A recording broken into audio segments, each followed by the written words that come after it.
minhas irmãs, meus irmãos, meus amigos, que Jesus nosso Senhor nos abençoe e nos guarde hoje e sempre. Nós, quando recebemos a ligação do Márcio, imediatamente a gente aceita sempre. A gente aceita servir sempre, a gente aceita falar sempre. Quem deseja servir, quem deseja trabalhar, quem deseja fazer algo, não pode fazer opções da vinha.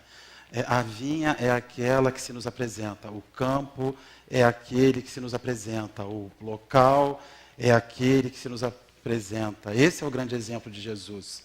Ter feito sempre onde quer que ele estivesse. Realizar sempre onde quer que ele fosse.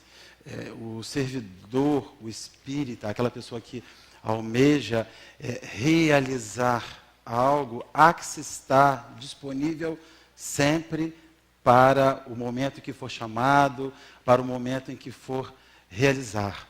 Nós temos que nos tirar as vestes vaidosas, orgulhosas, que muitas vezes nos fazem pensar: eu não tive o período hábil para escrever nada, eu não tive o período hábil para ler nada, porque quando nós descobrimos que não é o Carlos Bacelli que está aqui, e muito menos importante é o Marcelo que está aqui, mas que o mais importante é o que os Espíritos fazem aqui, e que nós, antes de sermos individualidades que professa algo, que diz algo, devemos aprender a ser instrumentos de serviço fiel na obra do bem.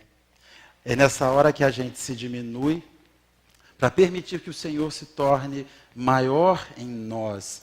É nessa hora que a gente mata o ego, que a gente arranca a vaidade e que nós simplesmente somos aquilo que precisa ser feito. A obra do bem demanda de pessoas que tenham a capacidade ou que esforcem-se em matar-se, destruir-se pela própria obra, em ser menor do que a obra. Enquanto os homens acharem, enquanto nós acharmos que os nossos nomes, sobrenomes, cargos e funções são superiores ou nos dão direitos superiores perante a obra maior, que é a transformação do mundo, isso não vai acontecer. É preciso que o homem torne-se o menor, que ele vá lá para o final, para o início, lá para o finzinho, se ele deseja chegar adiante, à frente, em algum lugar. O espírita deveria esforçar-se mais, e nisso me esforço bastante, em ser bem menor do que o que eu faço, em ser quase nada diante do que eu faço. Porque, a bem da verdade, eu passo, mas o que eu fiz não passa. A gente passa, a gente morre, a gente se desfaz. O que não vai se desfazer são as nossas obras. O que vai nos dar imortalidade, o que vai nos dar vida eterna, é tudo aquilo que nós fizermos. Quando nós buscamos na mente pessoas, quando nós buscamos na mente alguns nomes, nós não nos lembramos de quem eles foram, mas nunca nos esquecemos do que eles fizeram. Seja bom ou menos bom, ou mesmo ruim. Nós viemos hoje aqui refletir sobre o Evangelho e pedir a Jesus que nos abrace, que me abrace, que abrace a cada um de nós que estamos aqui reunidos nesta grande via pública, aonde pessoas tão diferentes, tão distintas, estão aqui reunidas em busca de escutar algo, de ouvir algo que venha lhes levar a alma. Diz o João no seu Evangelho, no capítulo 8, nos versículos de 1 a 11, que Jesus descia o Monte das Oliveiras rumo ao local onde iriam orar, rumo ao templo. Seguia ele com seus apóstolos e com tantos outros homens que seguiam-no, que seguiam os seus apóstolos. Quando Jesus, passando em meio a uma praça pública, vê uma confusão formada. Homens e mulheres em vozerio, blasfemos, gritando, irados, questionando um ato que ali havia acontecido. O mestre, então, se aproxima, silencia, quando junto a ele apresentam-se homens da lei e fariseus, conduzindo uma mulher. Lançam a mulher à frente do mestre na praça pública. Olham para ele e dizem: Senhor, esta mulher fora pega em adultério, em flagrante adultério. E avançam ainda mais: Senhor, diz a lei que esta mulher deverá ser lapidada, apedrejada até a morte. E tu, o que dizes? E tu, o que falas? Se nós fizermos uma reflexão bem rápida sobre esse instante, sobre esse momento, vamos ver como aqueles homens são ousados. Como eles são ousados para o mal e como eles queriam em Jesus um cúmplice para o mal que eles desejavam realizar. Eles não só levam a adúltera, como têm a ousadia de lembrar ao mestre a lei. Senhor, diz a lei que toda mulher pega em adultério deve ser lapidada. Ou seja, se a lei informa isso, o que ele haveria de dizer? Se ele diz não, não faça, ele iria contra a lei. E Jesus estaria ali abrindo um precedente para que a lei pudesse ser sempre desfeita, desorganizada. Assim somos nós. Assim somos nós os homens. Nós buscamos cúmplices que nos ajudem, que nos estimulem nas transformações da lei, para que a lei, que deveria aplicar-se à massa, para alguns torne-se menos rígida, abrande-se mais. Diz então João, o evangelista, que nesse instante Jesus agacha-se na areia e com o dedo começa a escrever na areia. Somente 2 vezes em todo o Evangelho há registros de Jesus ter escrito algo. Foi na areia, neste instante, e noutra vez, à beira do mar, à beira da praia, quando ele escreve, logo depois a onda vem e lambe a sua redação. Em nenhuma outra vez mais o Evangelho menciona que Jesus tivesse redigido algo. Os homens angustiados assistem Jesus escrever e esperavam deles uma resposta. Então o mestre levanta-se, depois de já ter várias palavras escritas no chão, olha para aqueles homens e aplica a frase de maior sabedoria, na minha humilde concepção, que o mestre pôde construir em toda a sua vida. Aquele dentre vós que não tiver erros, pecados, atire, pois, então, a primeira pedra. Diz o Espírito, Amélia Rodrigues, que enquanto Jesus estava agachado, ele escrevia no chão os defeitos e as falhas de caráter de grande parte daqueles homens que estavam ali de pé. E quando eles começaram a ler no chão, na areia, naquilo que for escrito com o dedo do mestre, eles começaram a se enxergar ali, a se ver ali. O mestre tinha o poder de espelho. Ele fazia com que os homens se refletissem. E aqueles que chegavam senhores de todas as situações, de todas as ações, aqueles que chegavam senhores de si absoluto em determinado instante, o mestre os nivelava, os colocava na mesma situação de homens simples, de homens que têm as suas falhas. E então, pedra a pedra, eles foram deixando-na cair no chão. Eu fico imaginando aqui o que aqueles homens devem ter sentido de raiva daquele Jesus Cristo. Porque não há nada que leve um ser humano, um pseudo certo, do que quando se descobre que não está tão certo assim. E então, nós que tínhamos toda a vingança preparada, em determinado instante descobrimos que não estamos aptos a fazer aquilo, porque olhando por um outro lado, estamos exatamente na mesma situação da mulher adúltera. Chico Xavier disse uma vez que o bandido, que o criminoso, nada mais é do que o homem que foi descoberto. Enquanto os nossos equívocos estiverem ocultos, e ninguém se agachar ao chão com o seu dedo e escrever na areia, facínora, caluniador, desviador, traidor, ladrão, mal pagador.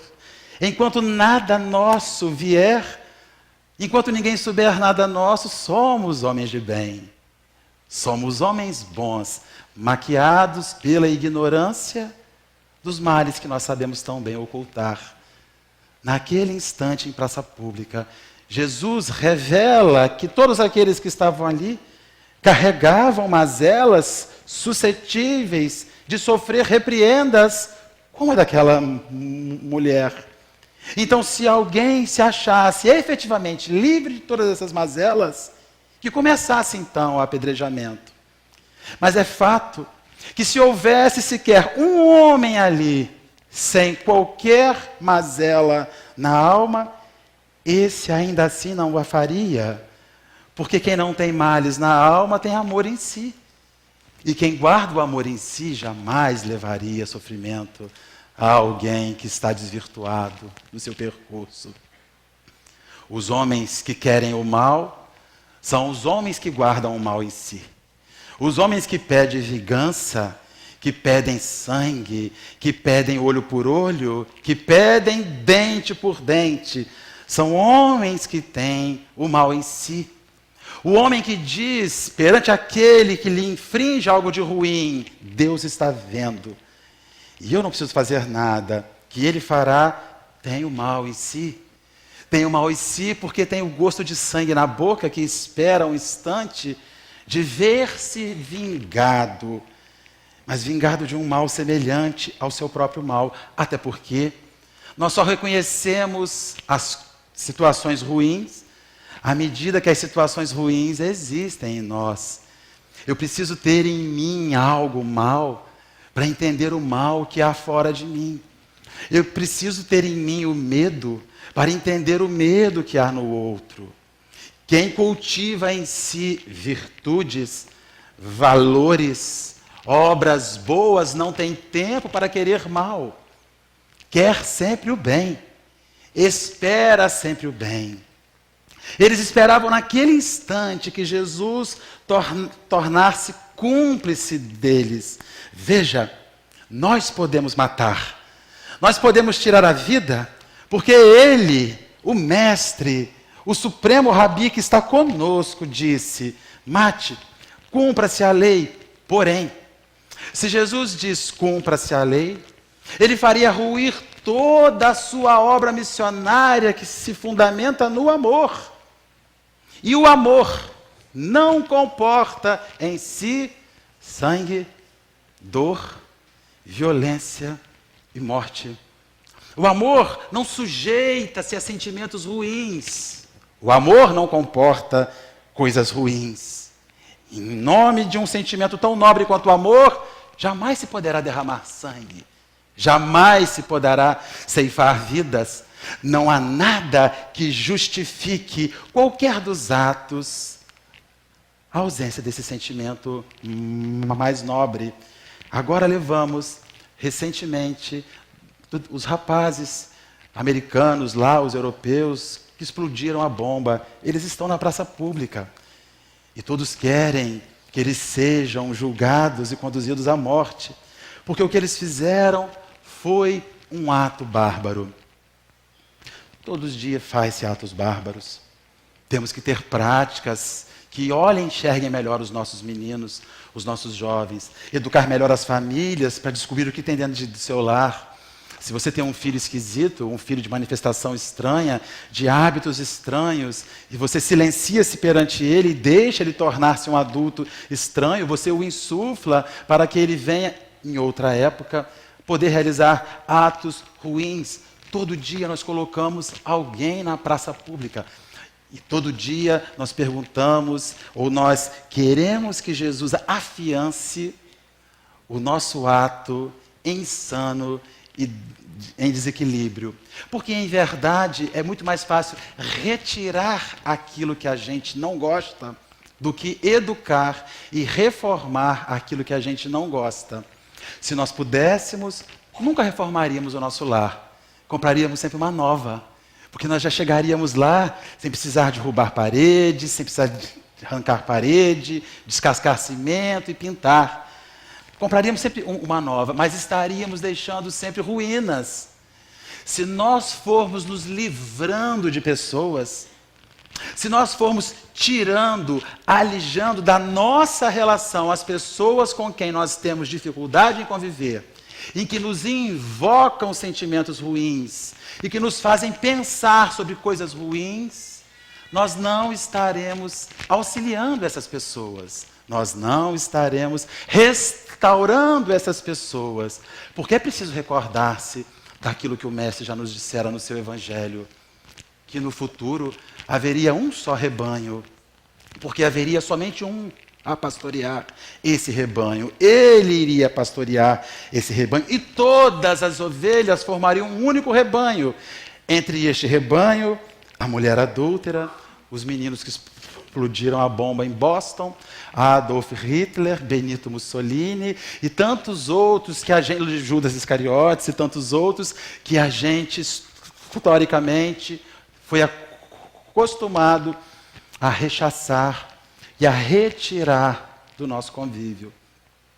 Jesus então levanta-se, olha para aquela mulher e diz: onde estão eles? Porque já estava somente ela e ele. Onde estão eles? Ela diz: eles já se foram, Senhor. E não te acusaram? Não, Senhor. Ela estava assustada, porque ela chegou naquela praça para morrer. E Jesus ali realiza um milagre digno de Lázaro, porque Jesus tira a mulher da morte. Tira de uma sanha certa. Ela estava morta, esperando só o início daquele apedrejamento. Ele a devolve à vida. Ele então olha para ela e diz: se eles não te acusaram, nem tampouco eu te acusarei. Mas vá e não tornes a pecar, para que mal maior não venha a te acontecer. Assim, João, o evangelista, nos faz refletir sobre essa questão relacionada ao adultério. Se nós buscarmos o sentido do que seja a palavra adultério, ela se torna muito mais ampla do que está relacionado à página em si, à mensagem evangélica em si. O adultério que a mensagem nos fala é o adultério de cunho sexual, quando ela cede ao apelo, ao envolvimento de um outro homem e então adultera com esse homem em um processo de se corromper. Aí nós falamos assim: mas eu nunca fiz isso. Eu sou uma pessoa honesta. Eu sou uma pessoa justa. É verdade. Em relação a isso, é bom dizer que nós nunca fizemos nada, nunca adulteramos. Eu quero acreditar que nós que estamos aqui sempre tenhamos respeitado as pessoas com quem escolhemos para estar em parceria. Mas existem outras formas de nós adulterarmos. Na verdade, quando você compra ou quando você vende algo que devia ser aquilo por aquilo outro, você adultera. Quando você compra algo que informa na sua embalagem 1 quilo e você leva a balança, tem 800 gramas, adúltero. Ele mudou, ele mexeu com o conceito de verdade daquilo que está ali. Quando nós nos desfazemos de algo, quando nós vendemos algo e iludimos a pessoa quanto à verdade daquilo que estamos negociando, somos adúlteros. Quando a gente tem um comércio, que é engraçado, não existe mais em circulação a moeda de 1 centavo. Mas o que tem de produto de 1,98, 1,97, 1,96, 1,99, nós já sabemos que aquilo é um engano, que aquilo não vai ser recebido, que aquilo é uma farsa, e que aquilo há de ser sempre arredondado para cima. Porque a pessoa nunca nos devolve para baixo. Ela está estimulando um mecanismo de adultério, de corrupção, nos levando a realizar algo que não é tão justo assim. Quando fazemos a declaração de imposto de renda e pedimos aos nossos amigos recibos de serviços que não fizemos, somos adúlteros. Iludimos ao fisco, enganamos o governo e estamos mentindo quanto à verdade da nossa vida. Quando insuflamos as pessoas, quando estimulamos as pessoas a viver coisas que não são reais e que nós sabemos que não somos, mas contando-lhes uma mentira ou uma verdade com uma maquiagem, somos adúlteros, corrompemos. Quando estamos nos envolvendo, estamos nos apaixonando e dizemos tudo o que o outro quer ouvir na exata medida que nós sabemos que há de servir como elemento de união e de conquista.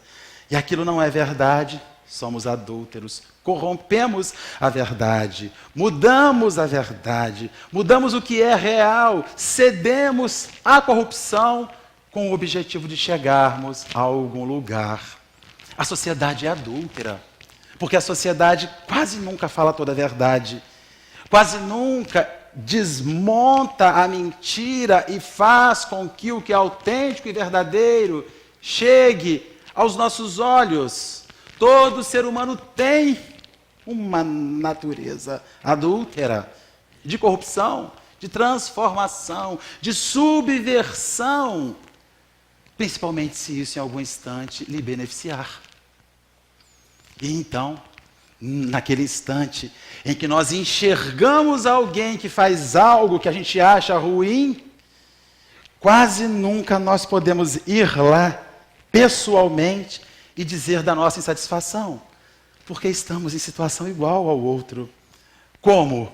Eu, um adúltero, eu, alguém que conheço a minha natureza, posso chegar para um bandido, um criminoso, colocar o dedo em riste e lhe acusar de males, principalmente se for espírita e tiver uma consciência mínima.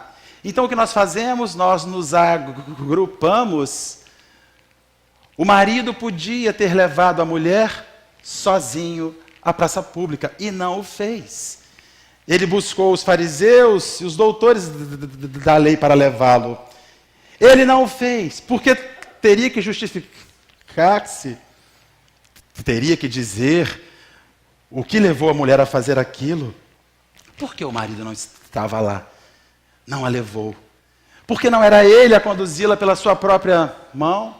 Porque para que nós possamos, sozinhos, apontar falhas alheias, temos que ter uma alma cândida, pura, para que esses males, para que esta alma nos dê o direito. Porém, é preciso dizer que os que têm a alma pura e cândida nunca fazem isso, nunca agridem, nunca pedem por essa justiça, quando na verdade, hoje, justiça tornou-se sinônimo de vingança. Nós queremos justiça, na verdade nós queremos vingança, queremos que alguém seja lapidado, que alguém seja levado à via pública, e ficamos extremamente magoados quando surge alguém nesse caminho e nos lembra a máxima evangélica. Muito mais fácil é nós atirarmos as pedras do que reerguermos os outros. Sempre é. Quando somos magoados, ofendidos e feridos, nós logo queremos que esta nossa ofensa se transforme em algo público e que este objeto da nossa ofensa seja rechaçado socialmente. As pessoas precisam descobrir o que ele ou ela me fez. Você está sofrendo tanto, você não sabe o que fulano me fez. Ou você não sabe o que fulana me fez. Mas o que fulana te fez, o que fulano te fez? Aí você conta. Conta e espera um cúmplice. Espera alguém que diga assim, nossa, mas como ele pôde fazer isso com você? Depois de tão bom quanto você foi, tão boa quanto você foi. Porque se nós contarmos as nossas mazelas para alguém, este alguém olhar nos nossos olhos e disser assim, olha, quanto mais mágoa você guarda em relação ao outro, não faz mal ao outro, faz mal para você. É algo que faz uma intoxicação na sua alma. Mágoa, para quem é o agente da mágoa, não quer dizer nada. Mas mágoa, para quem guarda, quer dizer doença, quer dizer frustração, quer dizer um desejo incessante de ver-se vingado, de ver-se justiçado. E para nós, muitas vezes, justiça é com que o outro seja lançado à lama, seja lançado ao chão, seja levado à praça pública. Se nós pararmos para pensar sobre isso, quem de nós nunca levou alguém à praça pública? Quem de nós uma vez não pegou o telefone e saiu ligando? Você viu o que fulano me fez? Como pode? Você viu o que fulano me fez? Veja bem, eu sempre o ajudei, eu sempre o servi, eu sempre o alimentei, eu sempre lhe dei dinheiro, eu sempre fui alguém bom. Aí você vai buscando cúmplices para a praça pública, para a lapidação.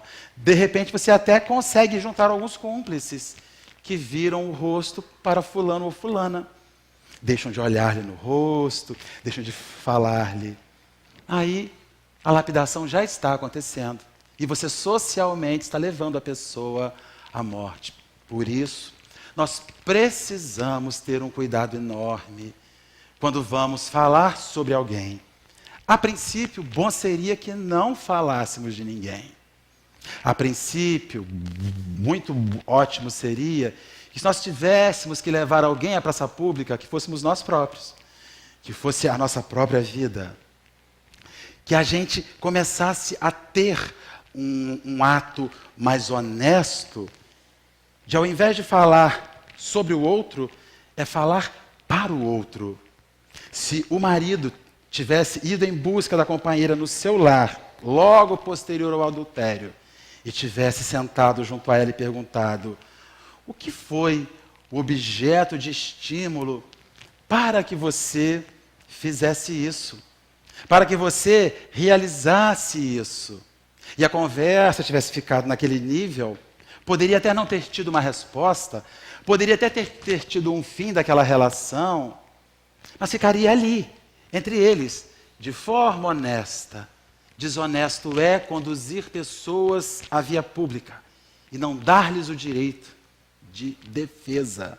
Porque quando uma massa se reúne contra um, é covarde, não é justo, não é honesto. Importante é olhar-lhe nos seus olhos. Diz-nos então o Espírito Amélia Rodrigues que naquela mesma noite, quando o dia acabou, a mulher foi procurar Jesus. Ela vai em busca do mestre, bate a porta da casa onde ele estava, entra assustada, e os homens, sem entenderem nada, ela chega então próxima ao Senhor e diz, mestre, vim aqui falar-lhe, eu preciso te explicar. O Senhor salvou a minha vida hoje, mas eu preciso que saibas o que aconteceu, que entendas o porquê fiz aquilo.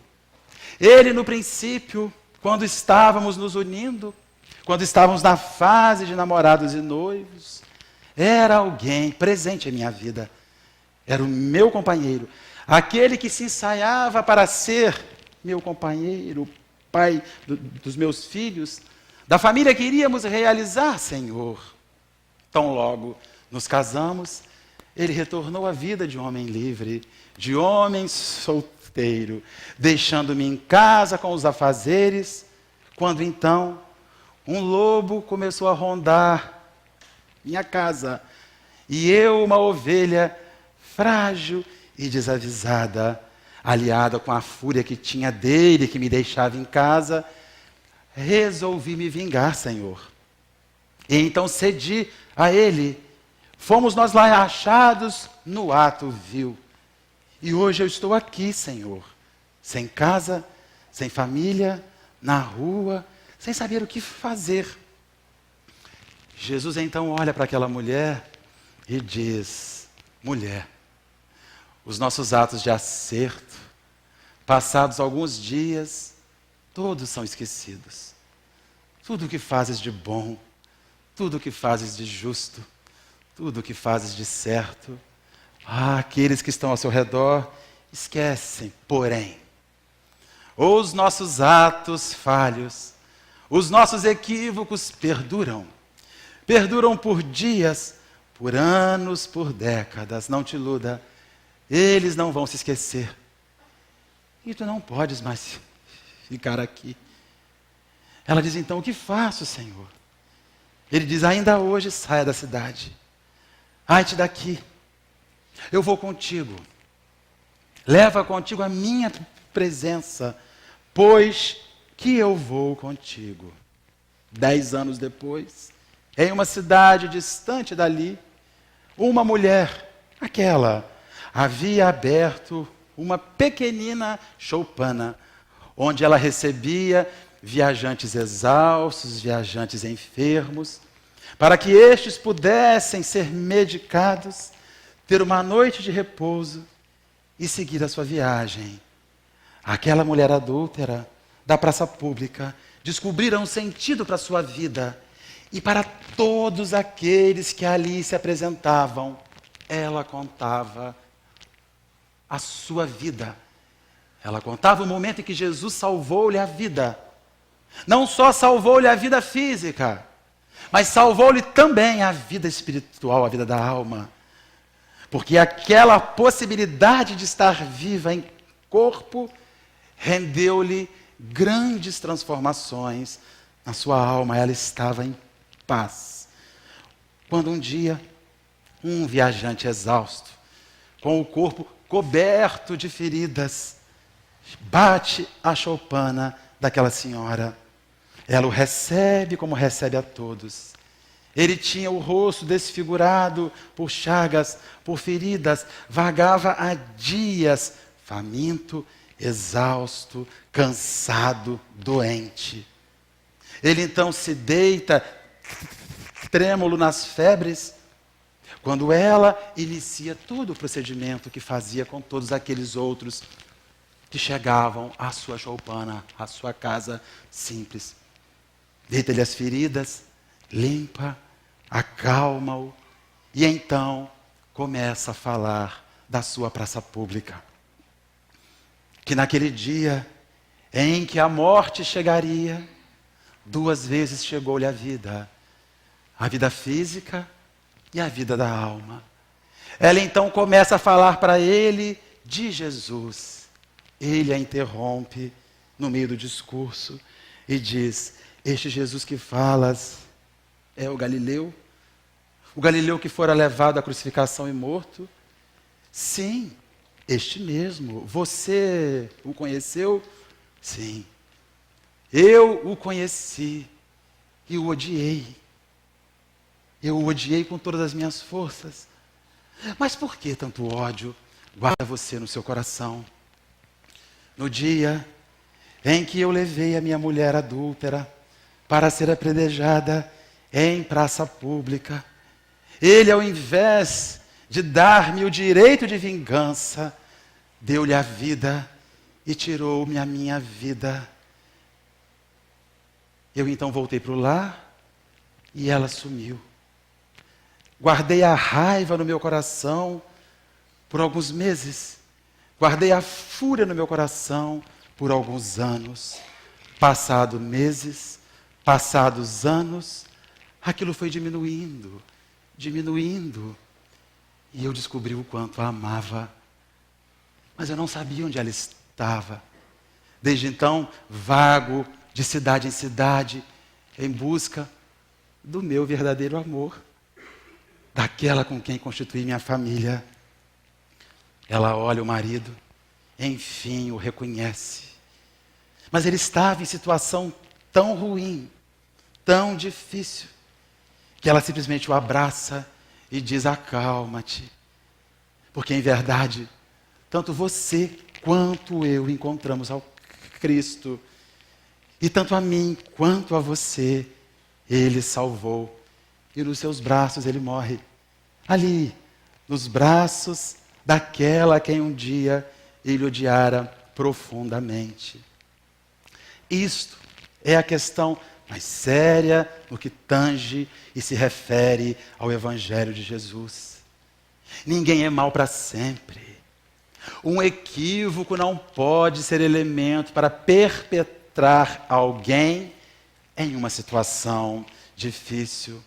Utilizamos, às vezes, algumas máximas no que diz respeito aos nossos irmãos de outras religiões, porque eles entram e Jesus limpa e Jesus lava os seus equívocos. É verdade. Pode até ser que Jesus não limpe e não lave, mas Ele ensejará para todos nós sempre uma possibilidade de recomeço, de fazer diferente, de reformatar a nossa própria existência. Hoje, quando estamos aqui, e que todos os dias levamos alguém a uma via pública, temos que entender que aquela própria pessoa, que para nós em algum instante foi elemento de queda, mudará. É difícil entender que o outro muda, ou pior, é difícil aceitar que o outro muda. É difícil dizer que um bandido que mata, que rouba, que estupra, que abusa, em algum instante da sua vida, há de constituir uma família sólida, bela, há de edificar em algum instante valores que nada representam na relação que nós estamos vendo ali.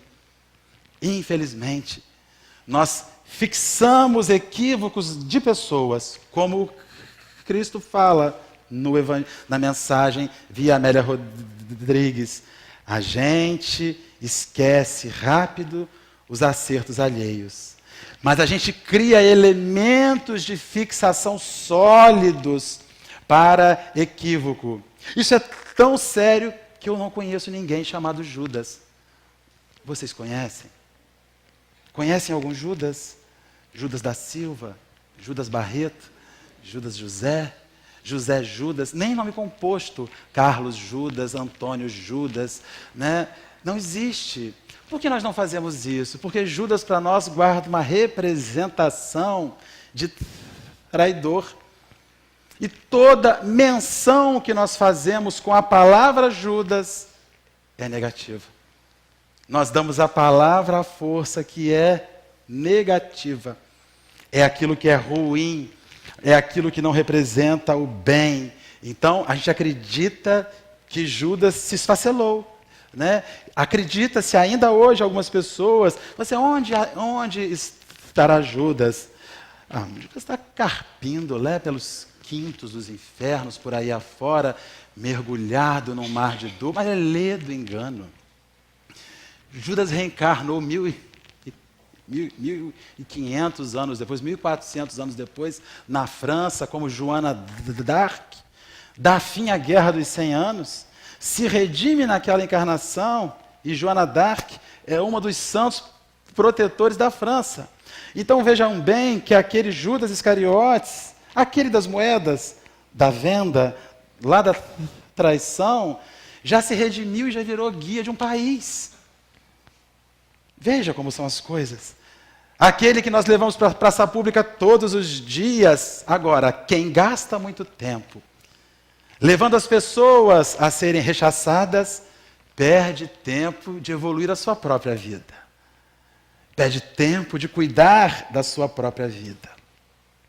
As pessoas têm uma tendência enorme à vitimização. Eu fui vítima de você. Eu fui vítima de você. Eu fui vítima da sua injustiça, fui vítima da sua calúnia, fui vítima da sua falta de oportunidade, fui vítima do seu olhar, fui vítima do seu sinal. As pessoas tendem a julgarem-se vítimas. Toda pessoa vítima não constrói nada.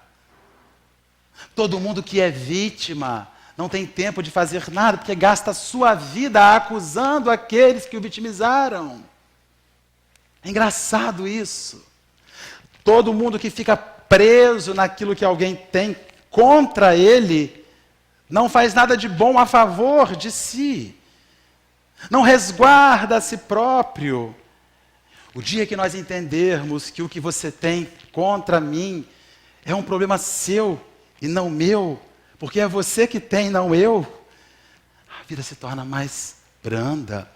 O dia que nós esquecermos o processo vaidoso de sermos unanimidades, porque nós não temos que ser unanimidades, temos sim que viver num mundo de restrições. Você não gosta de mim, mas isso é algo ruim para você, porque o simples sentimento de não gostar faz mal para você. A mim não há mal. O mal é você não chegar para mim e dizer: tais práticas, tais atos despertam em mim coisas ruins. Dá para você deixar de fazer assim, pelo menos quando estiver perto de mim? Ou dá para você avaliar se de repente isso que você faz não só faz mal a mim, mas faz mal a um monte de gente que está em seu redor e, consequentemente, não sou somente eu, mas é um grupo que não te quer bem? Isso é honesto. Isso é olhos nos olhos. Isso é o desejo sincero de que o outro se torne melhor. Mas quando nós buscamos grupos e criamos cúmplices, nós formamos algo igual os bandidos fazem para roubar em bando. Só que nós não roubamos dinheiro, nós roubamos vidas. Nós levamos vidas à via pública. Levamos pessoas a terem uma derrota existencial. Jesus faz o quê? Quando você chegar no seu nível máximo de equívoco existencial. Muitos de nós que estamos aqui carregamos chagas grandes de equívocos existenciais, aonde as pessoas passam e nos olham e duvidam de que nós sejamos pessoas diferentes. O mundo é grande, minha gente. Vamos embora daqui. Vamos recomeçar a nossa vida em outro lugar, com melhores olhares e com o aprendizado de não repetir os mesmos equívocos. Essa insistência que a gente tem em ser aceito quando não nos querem em algum lugar, vai embora. Disse o mestre: bata na porta, leve algo de bom. Se recusarem, vá embora, bata a sua sandália, tire até a areia, não leve nada. Ou seja, não leve a mágoa, não leve o ressentimento de ter sido rejeitado, não leve a sensação de não ter sido aceito. Deixe tudo, em algum lugar alguém há de te aceitar. Em algum lugar, alguém há de te querer.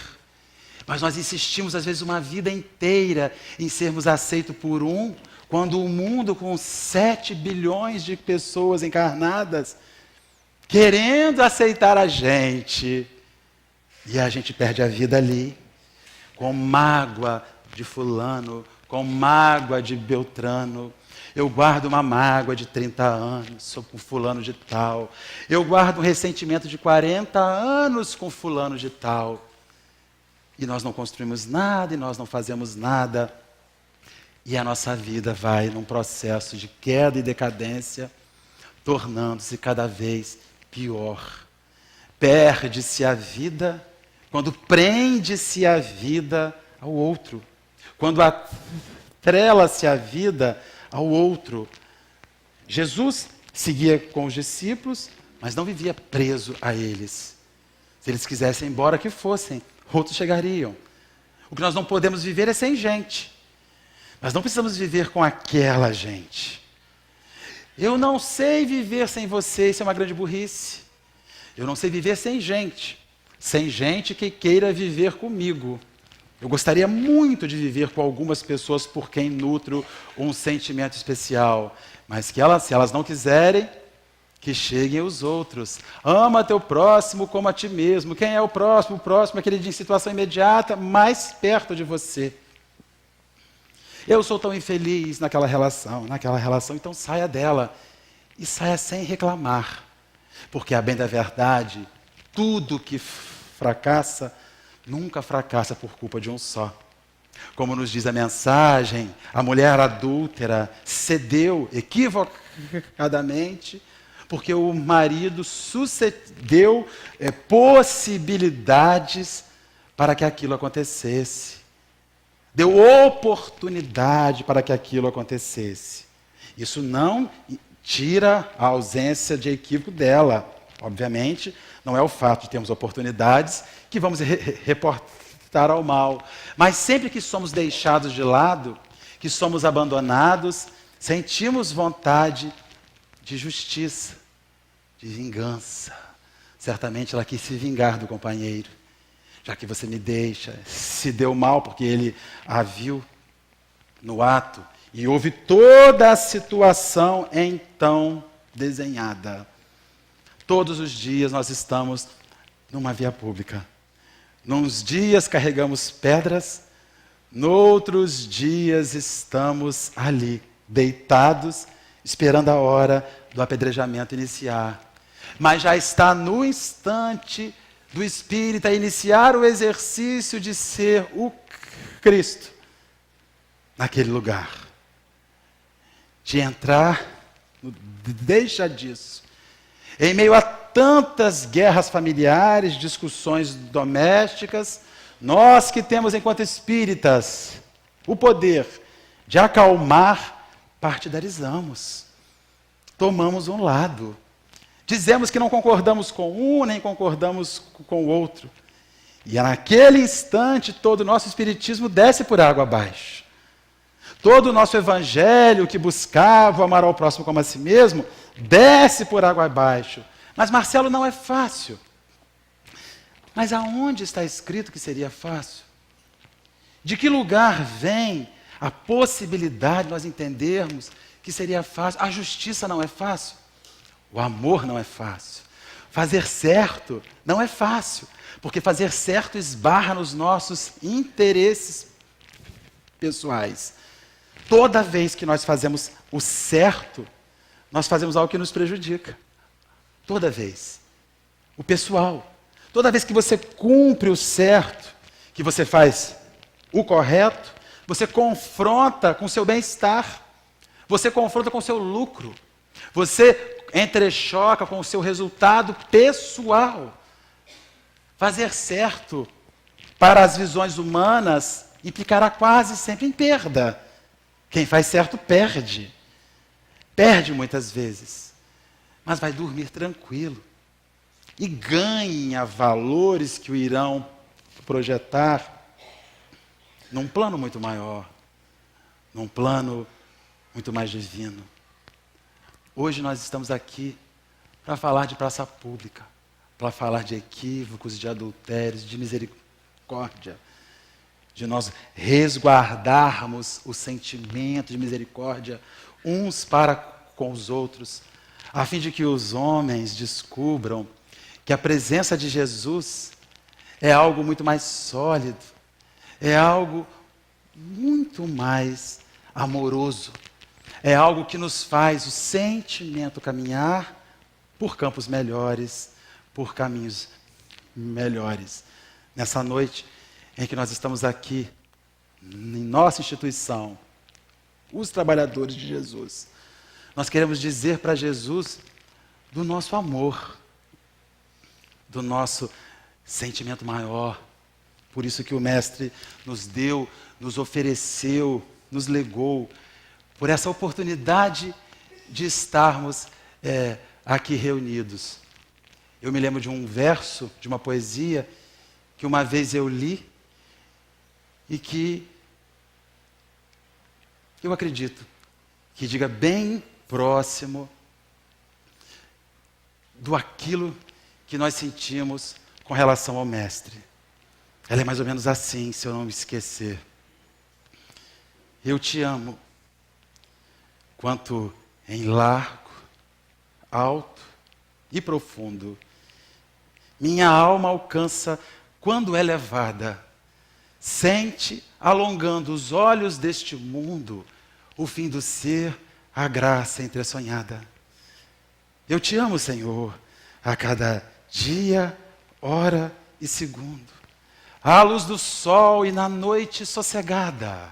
É tão puro o amor do que me inundo quanto o pudor dos que não pedem nada. Eu te amo, Senhor, com doer, com sorriso de velhas penas e lágrimas e forte.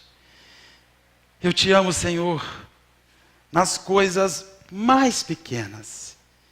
E se assim Deus o quisesse, Jesus, ainda mais te amarei depois da morte. Pois que a morte não interrompe jamais o fluxo da vida. Enquanto uns tomam em armas, ceifam irmãos, derramam o sangue de irmãos, o Cristo está em trabalho constante com os mensageiros do bem para restaurarem estes que caem. Ninguém há de se perder no caminho da vida. Ninguém há de destituir a própria vida, pois que Ele veio para que tivéssemos vida, vida plena e vida abundante. Senhor, vem, volta, resgata os homens cansados, levanta os homens caídos, dá-lhes a esperança de um dia novo, de uma hora nova que se anuncia.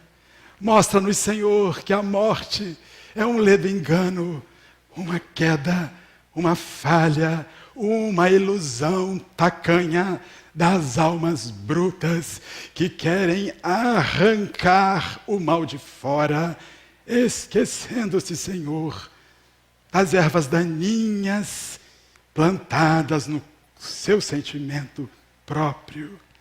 Jesus, combate a guerra, mas a guerra que temos conosco próprio. Entra, general de Deus, na nossa alma, dá-nos calma, faz com que as nossas armas sejam depostas e que levantemos a bandeira da paz conosco mesmo. Enfim, Mestre, quando nos restabelecermos enquanto pessoas, seres individuais, a coletividade não mais nos atingirá. Somos alvos daquilo que lançamos contra o próximo e que volta com mesma força para nós mesmos. Esperamos todo dia a Tua palavra bendita, a relembrar-nos em meio às crises de fúria, aquele entre dentre vós que não tiver pecados, que atire a primeira pedra.